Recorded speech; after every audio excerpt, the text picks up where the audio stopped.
Hello दोस्तों।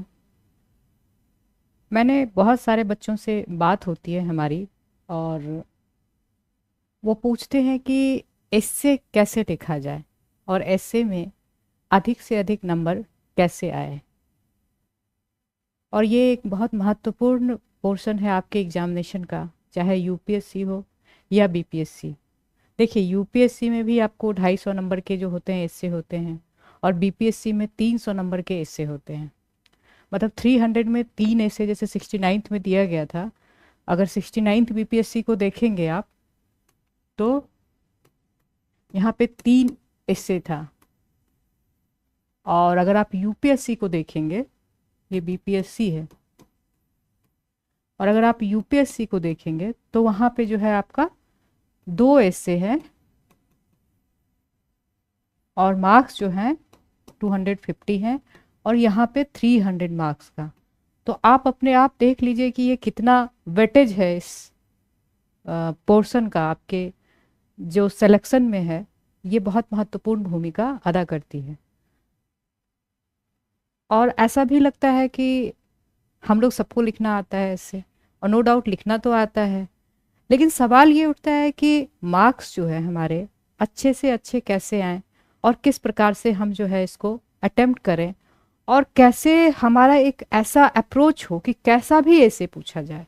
मतलब वो किसी भी सब्जेक्ट से पूछा जाए, कैसा भी पूछा जाए, कितना भी टफ हो, तो हम उसमें एक ऐसे स्थिति में रहें कि हम बहुत अच्छा उसमें लिख सकें। तो देखिए, इसके माध्यम से, इस चैनल के माध्यम से मेरा एक प्रयास है कि आप लोगों के ऐसे राइटिंग को बहुत बेहतर बनाया जाए। और इसमें नो डाउट आपका भी सहयोग बहुत महत्वपूर्ण है, क्योंकि जो हम कहेंगे, जैसा हम कहेंगे, अगर आप उस तरह से करते जाते हैं और उस तरह से समझते हैं चीज़ों को, तो ऐसे में मार्क्स आपके बहुत अच्छे आएंगे। और सिलेक्शन का जो आपका परसेंटेज है, जो कहीं ना कहीं आपका ऐसे से प्रभावित हो रहा है, तो वो भी आपका नहीं रहेगा। तो इस संदर्भ में मैंने सोचा कि क्यों नहीं, इतने सारे बच्चे जो सवाल पूछते हैं, क्यों नहीं एक ऐसा शुरू किया जाए जिसमें कि सीरीज की तरह शुरू करेंगे हम इसे, और जिसमें आपको दिखाएंगे कि, बताएंगे कि ऐसे कैसे लिखें हम, ऐसे को कैसे अटेम्प्ट लें, और वैसे ऐसे का प्रैक्टिस करके भी हम आपको बताएंगे। तो देखिए, अगर आप लोगों को, अगर कोई व्यक्ति का होता है कि पर्सनल कोई समस्या होती है कि उसको राइटिंग में कुछ प्रॉब्लम हो रही है, तो आप ऐसा कर सकते हैं कि मैसेज कर सकते हैं, आप कमेंट बॉक्स में डाल सकते हैं।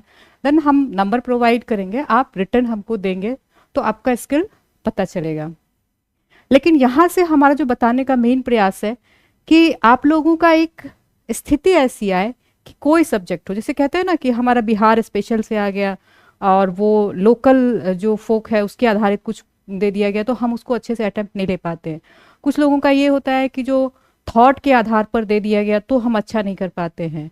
कुछ लोगों का होता है कि हम जो है, मतलब ये कुछ गहराई वाले सब्जेक्ट हैं जिसमें कि आपको फिलोसफिकल जिसको कह सकते हैं, उसमें अच्छा नहीं कर पाते हैं। कुछ लोगों का ये है कि फिलोसफिकल अच्छा कर पाते हैं, और कुछ जो मतलब जो थियोरेटिकल टाइप के होते हैं, जैसे ज्योग्राफी से और इस टाइप के सब्जेक्ट से, जैसे जलवायु परिवर्तन दे दिया, उस टाइप की चीज़ों को हम साइंस से, इस तरह के हम सही से नहीं कर पाते हैं। तो देखिए, एकमात्र ऐसा जैसा जगह आपका सिलेबस में देखेंगे, तो ऐसे ही ऐसा जगह जहाँ पे लिखा नहीं गया है कि आपको ऐसे का क्या क्या आपको दिया जाएगा प्रारूप। बाकी आपका जीएस का सारा दे दिया गया है कि ये सिलेबस है, ये सिलेबस है। लेकिन ऐसे में जो है आपका दिया गया है कि आप अपने अप्रोच के आधार पे सब्जेक्ट को तैयार कीजिए, और सब्जेक्ट को तैयार क्या कीजिए, आप लेखन शैली को ऐसा बनाइए कि कोई भी चीज़ आए, क्योंकि आप जीएस तो पूरा पढ़ ही रहे हैं। जब समग्रता में से आप तैयारी करते हैं, तो सारे सब्जेक्ट की आपकी तैयारी होती है। तो हम जीएस को जब पढ़ते हैं, तो नो डाउट उसमें हमारी जो है नॉलेज लेवल तो हमारा बहुत अच्छा हो जाता है, क्योंकि आप ब्रॉड में पढ़ते हैं, सब्जेक्ट को देखते हैं, और उसके आधार पर जो है हम एक अच्छा ऐसे लिख सकते हैं। ये आपको पता चलेगा जब ये जैसे जैसे आगे बढ़ेगा। तो आज हम सिर्फ एक बैकग्राउंड आपको बता रहे हैं कि ऐसे को जो है किस प्रकार आप देखें। तो देखिए, मैं अपना एग्जाम्पल बताती हूँ। जब मैं यूपीएससी का प्रिपरेशन कर रही थी, तो पहला जब अटेम्प्ट मैंने दिया, तो आपको पता है मेरे नंबर बहुत ही कम थे ऐसे में, मात्र 45 मार्क्स थे हमारे। तो मुझे ऐसा लगा कि जैसे मेरी राइटिंग स्किल अच्छी नहीं है, मतलब ऐसा लगता है ना, मन में सवाल उठता है कि आखिर ऐसा क्यों हुआ। फिर मैं टीचर के पास मिलने के लिए गई और टीचर बोले कि हाँ, इसमें तो राइटिंग स्किल की प्रॉब्लम है, क्योंकि इतना कम मार्क्स नहीं आना चाहिए। लेकिन मन में मेरे सवाल था कि ऐसा, मतलब मुझे ऐसा लगता था कि मेरी राइटिंग स्किल खराब है, ऐसा नहीं है। तो मेरे मन में एक अचानक से विचार कौन था कि जब मैं एग्जामिनेशन हॉल में लिख रही थी ऐसे, तो मेरे पीछे एक जो बंदा बैठा हुआ था, तो उसने बाहर निकल के बोला कि मैम आपका ज्योग्राफी है क्या ऑप्शनल। तो मुझे वही बात स्ट्राइक किया कि वो उसने ये क्वेश्चन क्यों पूछा था।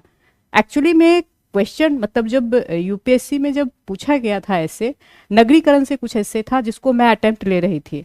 और सच पूछिए तो मैंने उसको जोग्राफिकल एस्पेक्ट से, क्योंकि मेरा जोग्राफी की ऑप्शनल था, तो मैंने जोग्राफी के ऑप्शनल के एस्पेक्ट से उसको बहुत सारी चीज़ें जोड़ दी। तब मुझे अपनी गलती का एहसास हुआ कि अरे यार, ये तो मैंने गड़बड़ कर दिया वहाँ पे। क्योंकि एक ही आपने डायमेंशन उसका बताया एस्से का, जबकि एस्से का डायमेंशन आपको सारे डायमेंशन को खोलना होता है। तो मुझे ऐसा लगा कि नहीं, मेरी राइटिंग स्किल अच्छी नहीं है, ऐसा नहीं कह सकते हैं। हाँ, मेरी गलती ऐसी हुई कि मैं एस्से को ही नहीं समझ पाती हूँ कि एस्से कैसे लिखना चाहिए। तब फिर मैंने उसे वर्कआउट करना शुरू किया और अगले साल जो है हमको खुद 138 मार्क्स आए एस्से में। आप सोच सकते हैं कि 45 से जो है 138 का सफ़र कोई सोच नहीं सकता है। किसी को लगेगा कि नहीं यार, ऐसा कैसे हो सकता है। और मैं सच पूछूं तो मैंने कोई ऐसा नहीं कि कोचिंग किया, कोई ऐसा नहीं कि किसी से कोई मदद ली, लेकिन मैंने देखा कि मुझे एक चीज़ स्ट्राइक किया कि अच्छा, इससे जो आपका होना चाहिए, क्या होना चाहिए, बहुआयामी होनी चाहिए, हमेशा मल्टी डायमेंशनल होता है वो। एक एस्पेक्ट मुझे समझ में आया और मुझे ये समझ में आया कि नहीं,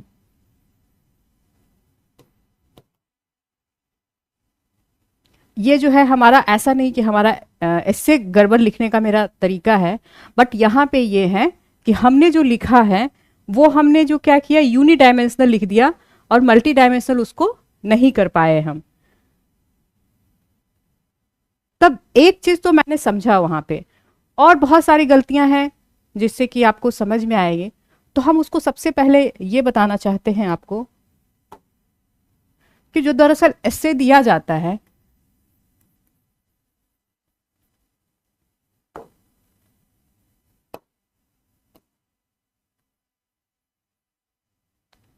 ये आपकी जो है क्या क्या बताता है। नॉलेज तो पहले बताएगा ही, और नो डाउट जब आप आंसर लिख रहे हैं तो आपको जब इतने सारे सब्जेक्ट पढ़ते हैं, ज्योग्राफी पढ़ते हैं, हिस्ट्री पढ़ते हैं, पॉलिटी पढ़ते हैं, तो आपकी जो नॉलेज लेवल है वो तो बढ़ ही जाता है, इसमें कोई दिक्कत नहीं है। दूसरा चीज क्या समझाता है ये आपका, ये आपका एक तो कम्युनिकेशन है।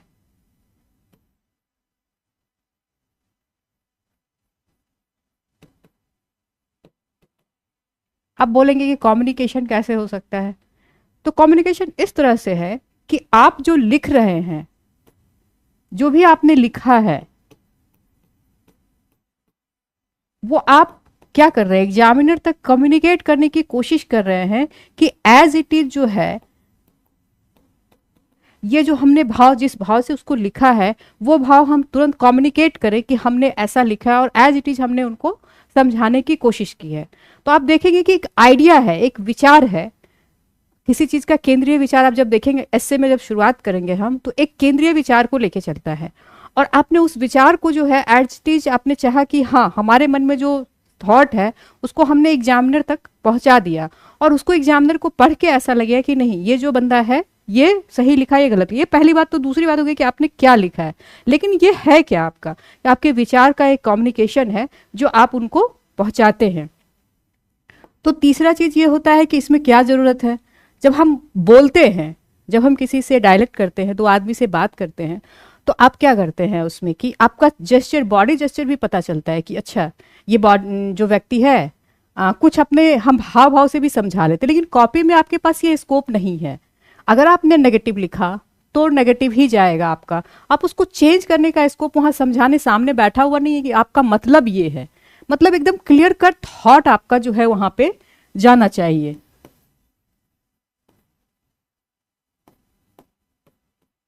एकदम से आप जो कहना चाहते हैं, अगर मगर का कोई चांस नहीं है, क्योंकि आपने ऐसा नहीं समझा सकते कि नहीं मेरा मतलब ये था, हम ये कहना चाह रहे थे, हम ये कह दिए, तो ये वहाँ पे आपके पास स्कोप नहीं है, क्योंकि आपने लिखा है और एग्जामिनर को अपने तरह से वो देखेगा कि हाँ ये बंदा इस तरह से लिखना चाह रहा है। तो इसके बाद आप देखेंगे इसमें क्या इंपॉर्टेंट है फिर, लेखन शैली, मतलब राइटिंग स्किल। जो कहते हैं ना ये स्किल, राइटिंग स्किल क्या है, जब देखिए आंसर लिखते हैं हम, तो आंसर में आपके पास क्या है, आपको कहा जाता है कि 150 शब्दों में लिखिए, या 50 शब्दों में लिखिए, या 100 शब्दों में, या 200 शब्दों में लिखिए। तो आपको क्या है कि हाँ जितना आता है एक खाका बनाया और उसके आधार पे आपने लिख दिया।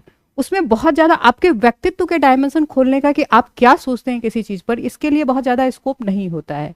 लेकिन जब आप एस्से लिखते हैं तो आपकी पूरी की पूरी पर्सनैलिटी दिखती है वहाँ पे, आप क्या सोचते हैं, आप किसके बारे में, सोसाइटी के बारे में क्या सोचते हैं, ये महिला के बारे में क्या सोचते हैं, आपका एक व्यक्तित्व, ओवरऑल व्यक्तित्व कैसा है, आप प्रशासन के लिए जो है योग्य हैं अथवा अयोग्य हैं, ये इससे तो नहीं पता चलता, लेकिन आपके थॉट से पता चलता है कि अगर आप जाएंगे प्रशासन में और आपको कोई डिसीजन लेना पड़ेगा तो आप कैसे डिसीजन लेंगे, क्या आप यूनिडायमेंशनल ले लेंगे या फिर आप क्या मल्टी डायमेंशनल किसी चीज को ब्रॉड एस्पेक्ट में सोचेंगे, उसको एक पिक्चर देखेंगे कि नहीं अच्छा इस घटना का ये प्रभाव जो है ऐसा होना चाहिए था लेकिन ऐसा नहीं हुआ। बहुत सारे लोग आपको मिलेंगे जो कि यूनिडायमेंशनल, हाँ ऐसा हुआ तो इसका मतलब यही है, लेकिन एक अच्छा प्रशासक कौन होता है जिसको कि आप देखेंगे कि वो हर डायमेंशन में सोचेगा उसके बाद वो डिसीजन लेगा।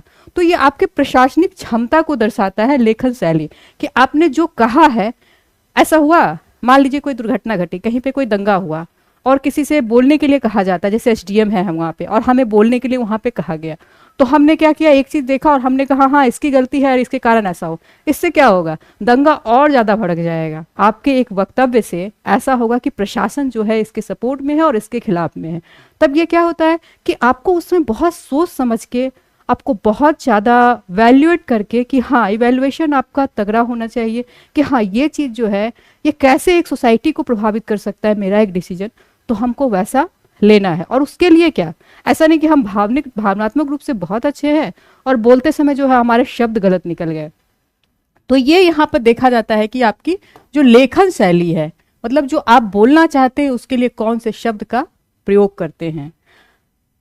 और उसके बाद क्या होता है आपका जो कंसिक्वेंसल, मतलब जो कहते हैं ना कि कंटिन्यूटी, मतलब एक जो तारतम्यता होती किसी राइटिंग में, जो स्किल होता है कि कैसे आप जोड़ते हैं चीज़ों को। ऐसा नहीं कि हमने आज ऐसा कहा और अगले पैराग्राफ में उससे कुछ रिलेटेड ही नहीं है, इस पैराग्राफ में तो हमने ऐसा लिखा और अगला पैराग्राफ हम देख रहे हैं तो कुछ उससे उसका कोई संबंध नहीं है। तो आपने कितना ज़्यादा उसको तारतम्यता से, मीन्स क्या,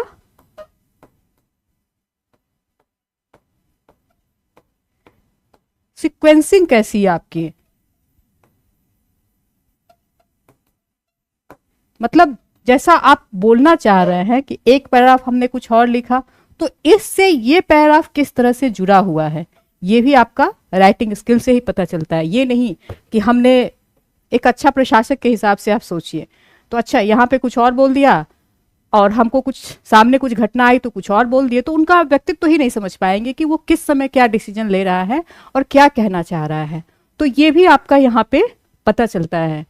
तो ओवरऑल अगर हम देखें और अगर आप देखिएगा इसमें और क्या समझ में आता है आपको कि एस्से क्या है, इतने सारी चीजें हम कहते हैं, नॉलेज हमारा दिखाता है, कम्युनिकेट करता है, आइडिया को देता है, आपके स्किल को देखता है, आपके जो बॉडी पर्सनैलिटी को एक तरह से देखेंगे तो आपका व्यक्तित्व, इसमें व्यक्तित्व भी बहुत अच्छे से दिख जाता है आपका। जैसे मान लीजिए महिला पे कोई ऐसे लिखने के लिए आपने चूज किया, बहुत सारे टॉपिक होते जिसमें आपने क्या मान लीजिए फीमेल पे किया और आपके जो है आपका वेलबींग और वातावरण, मतलब जो ऐसा हुआ है आपका जो फैमिली बैकग्राउंड है कि बहुत ऑर्थोडॉक्स है उसको लेके सोच, तो कहीं ना कहीं वो चीज़ आपके अंदर वो चीज़ें आ जाती है अगर हमने उसको पढ़ा नहीं, अगर उसको समझा नहीं।